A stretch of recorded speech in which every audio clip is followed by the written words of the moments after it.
Hello everybody, today we are bringing you the best team for Pokemon Gold. Now you may have seen some of my Let's Play of best team for Pokemon Gold, playing through the game itself with the team. So if you want any look at my research, per se, you can go watch that series on my channel. But this video is going to be basically set up just like the best team for Pokemon Yellow and best team for Pokemon Sun. So without further ado, let's get into the video. So first we're going to start out with what is the team and where can we find them. Well, of course, in every game you start out with a starter Pokemon that the professor of the region gives you. In your hometown, usually. Sometimes it's not, though. But anyways, the professor's going to give you a Pokemon. However, you start out in New Barktown, and your neighbor, Professor Elm, is going to give you a Pokemon to reach Mr. Pokemon's house. You have a choice between the Grass-type Chikorita, the Water-type Totodile, and the Fire-type Cyndaquil. Now, just to let you know, Chikorita is probably one of the worst starters you can pick in any game. It will be useful in other games, just not this one or any Johto game, because it gets completely demolished in the first few gyms. So you choose Totodile or Cyndaquil, but for this video, and for all purposes, we're going to choose Cyndaquil as our starter. And once we evolve it to level 36, it'll become a Typhlosion with much power. Excited to catch your next Pokemon, you eagerly run out to the left of Noonbark Town, to the route where a bunch of wild Pokemon are roaming around.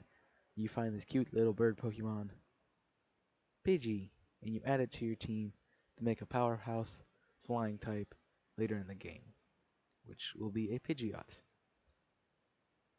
Now this is the team you take into the first gym, defeat Faulkner in Violet City. Then you decide to head south to make your way to Azalea Town. On your way there, you find patches of grass where these cute little cotton ball Pokemon exist, and you catch one. And once it's fully evolved, be powerful electric type user known as Ampharos. The next three Pokemon, and really you can catch the next one before Ampharos, but this is how I did it in the Let's Play on my channel, so if that's what we're going to be following for right now, and that's how I'm doing this. So it just makes it a lot easier for me. So next, you find yourself wandering around some of the routes before Azalea Town. You have gotten Headbutt, a very powerful normal type move. You decide, hey, there's a tree here, why not headbutt it? So you headbutt the tree and you headbutt the tree. Eventually, a beetle Pokemon pops out. You decide to catch it and add it to your team. This is Heracross, a very powerful Legend Fighting type that will be added to your roster. You continue on through your game, defeat the third and the fourth gym leader, and make your way back to Goldenrod City after you've already passed through it. Decide to meet up with an old friend. His name is Bill. And Bill, to commemorate your friendship, he decides to give you a very special Pokemon called Eevee. This Eevee you will train day and night. Well, don't train it at night, train it during the day. Because you want this Pokemon to evolve during the day, so that way it becomes an Espeon, a very powerful Psychic type Pokemon. Next is a really easy one, because you just get a fishing rod, you go to any lake, a river, and you fish yourself a Poliwag. Add it to your team. The Poliwag has a split evolution, which just kind of makes it unique.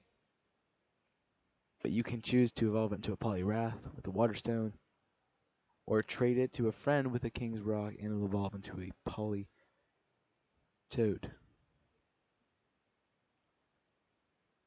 Now Poliwrath is a really cool Pokemon, but for this game it is not very useful because fighting is a uses physical stat and water uses special stat, so the split doesn't really help it. So we're going to evolve it into a Politoed. That will be our final member of the team as we make our way through Johto and Kanto and Mount Silver. So now that we have the team established, we're going to talk about what moves the team will know from their moveset to help them get through the game and defeat various trainers and people throughout the game. So we start off with our starter Typhlosion. Two recommended moves I give you are Flamethrower, which it learns at level 60, and Smokescreen, which it learns at level 6. Smokescreen is really good for setting up to avoid moves and attacks. Flamethrower, however, is very late accessed at level 60, so it's not really the best fire type move to use. So I've added Fire Blast and Fire Punch, which is TM 38 and 48 respectively, as two very useful fire type moves to give your Typhlosion. I've also given you Dig and Iron Tail, TM 28 and TM 23 respectively, as some kind of move pool bonus. Now, starters have really good stats and usually pretty balanced stats, so these being physical moves on a special type Pokemon, they can still be useful. So your first gym is going to be a challenge, but usually at this point you probably have a Quilava or very powerful Cyndaquil that easily can just take out Faulkner. But Typhlosion's debut really picks up when you battle Bugsy with the bug type Pokemon, and your fire moves just blaze right through it. You also get to your Steel user in Jasmine in the 6th gym, where you have a very powerful Steel type Pokemon you're going up against. Just be careful when you're going against Steelix because it could potentially ground you. It's going to help you also with Price, who's an Ice type, who's weak to the Fire type moves. And if you do decide to give it Dig, it's going to help you with Lieutenant Surge in the Kanto region. Fire is going to blaze right through Erica's team, as well as take on Blue's Exeggutor with no problem. Keeping with the Dig theme, if you give it Dig, it's going to can help you with Koga. And your rival easily goes down with two Pokemon being weak to your Typhlosion. Magneton being 4 times weak to Dig, and Sneasel being easily one-shotted with any fire type move you use.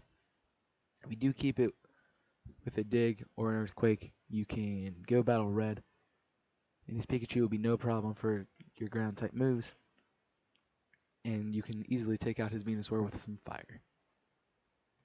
Next you have Pidgeot, and it's going to be your flying slave with HM2, as well as Steel Wing, Quick Attack, or Double Team. Steel Wing for coverage. Quick Attack is a very strong normal type move and very fast, lets you move first pretty much a lot of the time. Double Team to help raise evasion. You can also use Sand Attack to help your opponent drop accuracy. Wing Attack is also a very good flying type move that this Pokemon gains access to. And Agility if you want to boost your speed. Pidgeot also does not really help in the first gym, being a flying gym, and you don't have any Pokemon that can really do much to flying types. So I mean, it can help, but it won't do super effective damage. Again, Pidgeot can really help you with Bugsy in the bug type gym. It's really going to help you a lot with Chuck and his fighting type Pokemon. It can help you with Erica and her grass types, as well as Blue's Exeggutor. And if you want to help with Koga, use his own tricks against him, set up some double teams, and just take him out. Bruno also easily goes down to Pidgeot with a flying type move. Venusaur, Red's Venusaur also can be taken out with some of the flying type moves that you can give Pidgeot. Pidgeot is probably the least useful member of the team. However, it does provide you flying. It does provide you a very, very powerful stab normal type move and stab flying type moves. Next Pokemon we have to talk about is our Ampharos. It has 2 HMs, Flash and Strength, which is HM5 and HM4 respectively. It also gets Thunder Punch, which is a very good move to teach it, because it is special in this generation. It can learn that at level 30, or you can give it TM41 if you want to teach it before that. And Thunder Wave is a very good level up move at level 16 that can help Ampharos get the edge in some matches. Ampharos can really help you with Whitney. Early in the game, you don't really have a whole lot of fighting type access at this point in the game, so you can use Thunder Wave and Flash to make Whitney's Pokemon have a really hard time hitting you, and you can easily take her out with that. It's also going to help you with Chuck's Poliwrath if you need to use it there. Misty is easily going to go down to electric type moves, and it's probably your best bet for Misty because you don't have grass types to help you out with that. Also, a very good choice for Blue's Pidgeot and Gyarados. If you want to, you can set up against Will with some flashes and Thunder Wave to lower his Pokemon's chance to attack. Lance also easily goes down to Ampharos with a lot of Pokemon on his team being flying type, so you can just Thunder Punch them to death. Your rivals Crobat and Feraligatr also easily die to any electric type move from this Pokemon, and you also can use Thunder Punch on Red's Charizard and Blastoise if you so need to. Next Pokemon on the list is Heracross.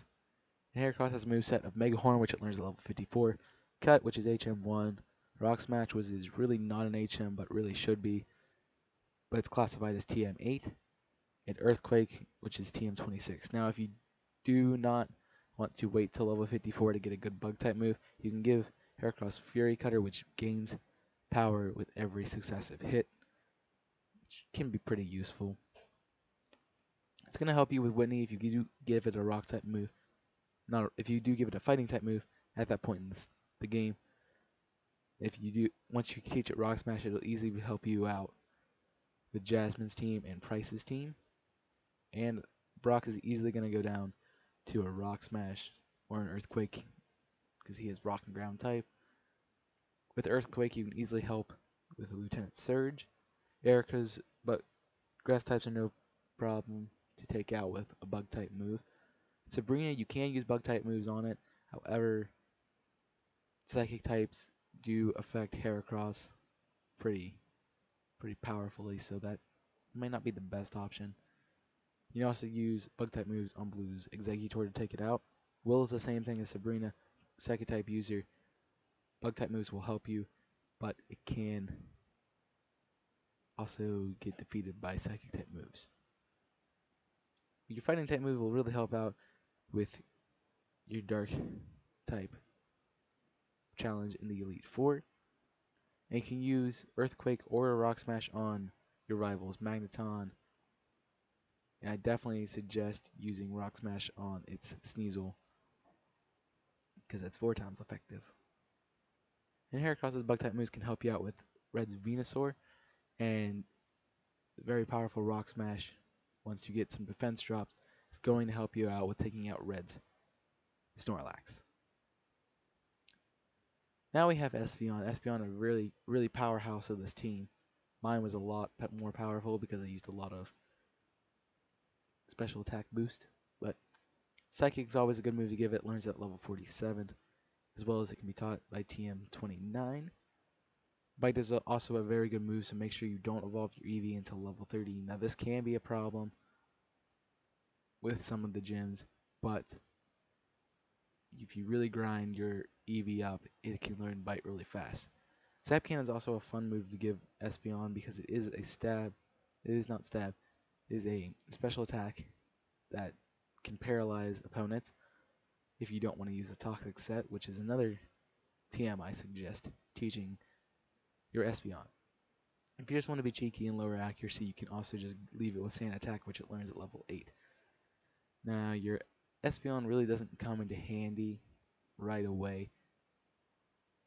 If you do happen to give it Bite by the time you go take on Morty, it can be useful there. But really, it's going to shine a lot more in Chuck's gym once it gets a Psychic attack, whether that be Psybeam or if you somehow get Psychic, which you shouldn't at this point, unless you really grind. Espeon's really going to help you out with Janine and Sabrina. Once you go fight them, Psychic type moves easily take out Janine, and with the stab, with the special attacking Bite, it's going to help you take out Sabrina's team. You can also use your Bite to help against Blue's Alakazam and Exeggutor. Will's team, Koga's team, and Bruno's team all suffer against this set on an Espeon. So 3 of your 4 Elite Four members can be taken out by one Pokemon, and that's kind of scary.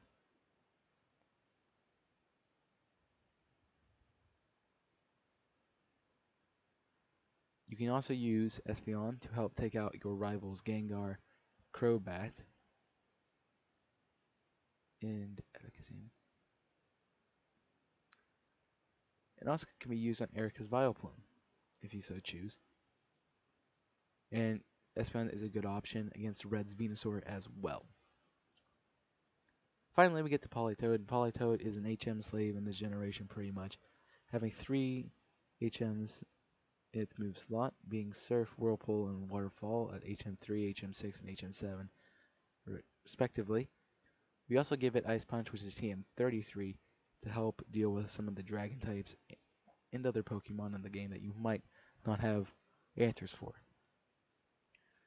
Politoed really comes in handy in the caves as well, destroying the rock and ground types that live there. But main usage in the story is going to be seen with Claire's Jam with a bunch of Ice Punch punching through it. Any of your water moves easily can destroy Brock and his rock and ground types. Blaine's team also goes down to water type moves. You can get help with your rivals, not your rivals, Blue's Arcanine and Rhydon if you would like to do that. Also, Ice Punch really help you out with Lance in the championship fight, so that's really something you should consider doing. Ice Punch also can help you with your rival's Crobat, and if you want to so choose, you can throw an Ice Punch on Red's Charizard, but I would rather suggest you use a Water type move to douse the flame on Charizard. Well, that's all I have for you today. I want to thank you for watching. If you watched all the way to the end, if you enjoyed this video, please go ahead and leave a like. Also, subscribe to my channel if you're interested in seeing other Pokemon content created by me. And we'll have some videos pop up on the screen that are some examples of videos that I have created. And make sure you go follow me on Twitter and Instagram at ChaosMade006. I post on Twitter to update a lot about the channel. And Instagram, sometimes I do sneak peeks and stuff like that. So make sure you go follow me on both of those for more information about the channel. And that's all I got for this video. So again, I thank you for watching. Until next time, I am ChaosMade006, signing off. Burn it up.